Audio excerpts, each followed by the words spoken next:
Hi everyone, welcome to Fine Wine of the Old World. Today I have an episode for you that will go through the wine tasting technique. So today will be just theory, and then I'll have another episode where we can go and taste wine together. So today I hope you enjoyed the video, and I hope you drink responsibly, and I hope you learn something new. At the beginning, I wanted to let you know that the experienced people that evaluate the wine characteristics on the regular basis are able to tell which grape variety it is, and also which climate it comes from, and also in which kind of soil the grape was growing. So unfortunately, I need to tell you that we won't be able to do it after today. I must say I'm still not even probably halfway to get to this level, but I hope I can explain you how to start with the wine tasting, especially that I know it can be confusing. I remember when I was going to my first wine expo, I was so lost and I was just not sure how to behave there, and yeah, so I think it's a good skill to have, and I think everyone should be able to understand the wine tasting technique, and because there are steps that you do for a reason, and I'll tell you just now that we will have 5 steps to follow. And I think it's good to impress your friends. I think it's good for you to be able to go to the restaurant and be confident. And I think it's good for you to maybe gain a new hobby like me. And yeah, I hope you enjoy it. So today it will be a bit boring because it's theory and nobody likes theory, but I will be also showing you, so I hope it won't be that bad. So let's start. So as I told you, I'll have 5 steps for you, but there is something beforehand, and that is to prepare our wine and also to prepare a glass.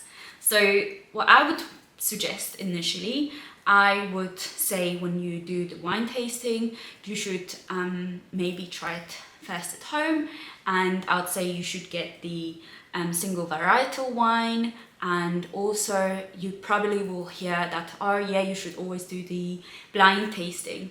Blind tasting means that you don't see what you taste, so you don't see the label of the bottle, you don't know what's inside, and that's definitely very important. But for you, for the beginner, it's very important to calibrate your palate and then to understand what you need to look for in the wine. So I think it's good to start with something that you know is in the bottle. So for example, if you would have Pinot Noir and maybe something with the full body, which is Cabernet Sauvignon, and then you can see this freshness and fruitiness of the Pinot Noir, but at the same time you can get this Cabernet Sauvignon, which is the fuller body and also would give you some oaked aged characteristics. So yeah, so that would be my first recommendation. The second recommendation is actually about the glass.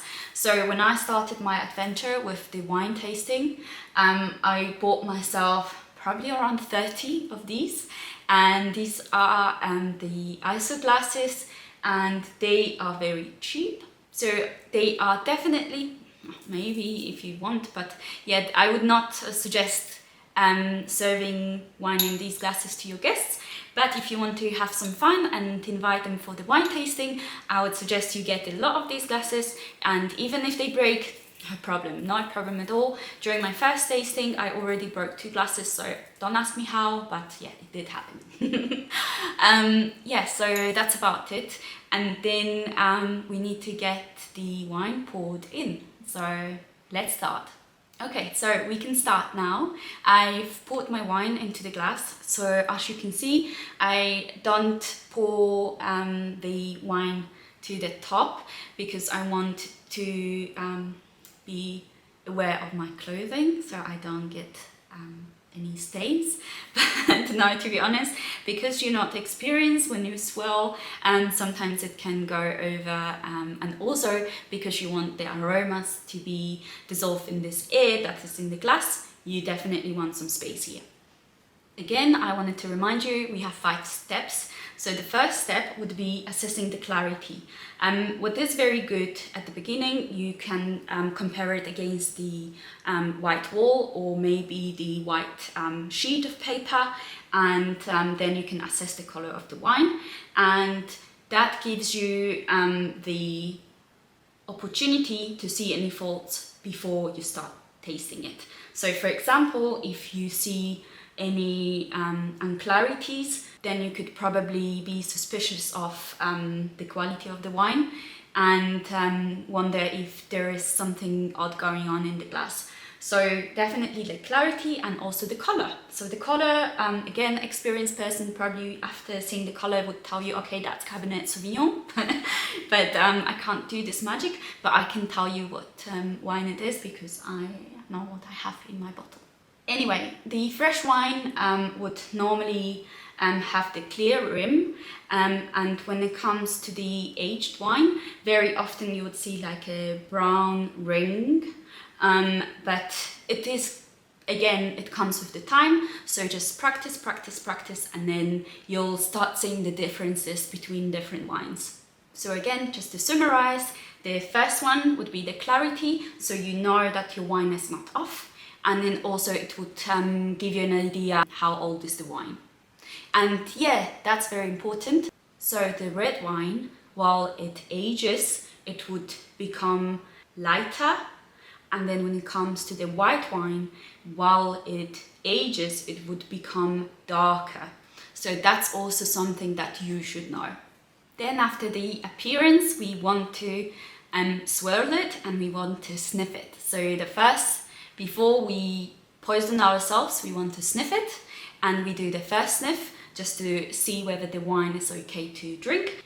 And the second sniff would be more to understand which aromas we actually smell. So to smell the wine, you need to swirl it. I actually still do it on the table, so you put it on the table and then you swirl it, and then it's lower probability that you'll spill your wine. So yeah, so swirl it, sniff it, I can tell you my wine is not off, and then second sniff, I can tell you my wine is definitely put in oak, and I can tell you there is some vanilla in it, and I can also tell you that there are some red fruits, black fruits, and it's actually very fruity as well. And now we go to tasting. So now it's the fun part of the wine tasting. And then we will have to assess three different compounds. And I can tell you that I have this in my mind just to memorize it: sit and taste. So sit would mean for me sweetness, and would mean for me acidity, and taste would be our tannins. So these 3 is what I would like to assess first. So now we can taste, and I just wanted to tell you that when you do the wine tasting, you need to make sure you spit the wine. Okay, so you don't want to become intoxicated, and you want your senses to be very sharp. And that's why you should actually spit your wine after tasting it. I am going to enjoy my wine today, so I'm not going to do that, but when we have our practical session, then I will definitely spit my wine. Okay, so let's taste it. Sit, so sweetness. Sweetness, I can tell you my wine is definitely not sweet wine. It's definitely a dry wine. So I can definitely not tell you that there is any sweetness in it. Then I have acidity, and when it comes to acidity, it's very high. So it is actually quite acidic wine. The acidity, it would make your mouth water, okay? So like with the lemon. So this is how you would assess your acidity in the wine. Then we get the third one, which is tannins, and tannins would be making your mouth dry, and this is going to be impression very similar to overly brewed black tea. I can tell you that this is definitely not overly tanninic wine, so I would say medium tannin. Okay, so we have the three features that I wanted to discuss. So again, sweetness, acidity, and tannins. Just to make it a little bit more harder now, we will have another taste. So it's my second taste. So we have 2 sniffs and 2 tastes. So first taste is sit and taste, and the second one is alcoholic beverage. So now we will be assessing alcohol levels and the body. So I can tell you this wine has quite a bit of alcohol, and also I'll definitely say the body is full. And when it comes to the alcohol, you can have low, medium, and full, okay, or high alcohol levels. Okay, so yeah, so that's our taste 2. And then the last one is, would you buy it or would you not buy it? So you need to conclude. So the last step of your wine, you need to make your decision and say, okay, I'm satisfied, okay, I'm not satisfied. And I also have my own tasting grid. I need to post it on Instagram, but yeah, anytime I tasted a wine, I would make my own notes. And I think that's very important for you to memorize it quicker, and also having notes when you actually want to get back to some kind of wine and or see how you developed as well, because probably if I go to the first wine that I've tasted, it would be totally different to what I could assess now. So definitely practice, practice, practice. So I hope you enjoyed the video. I hope you understand the wine tasting a little bit more, and I hope you enjoy the second session, which is going to be practical. So definitely something worth of waiting for, huh? So yeah, I wish you a great day, great evening, and a great wine sample in your glass. Bye.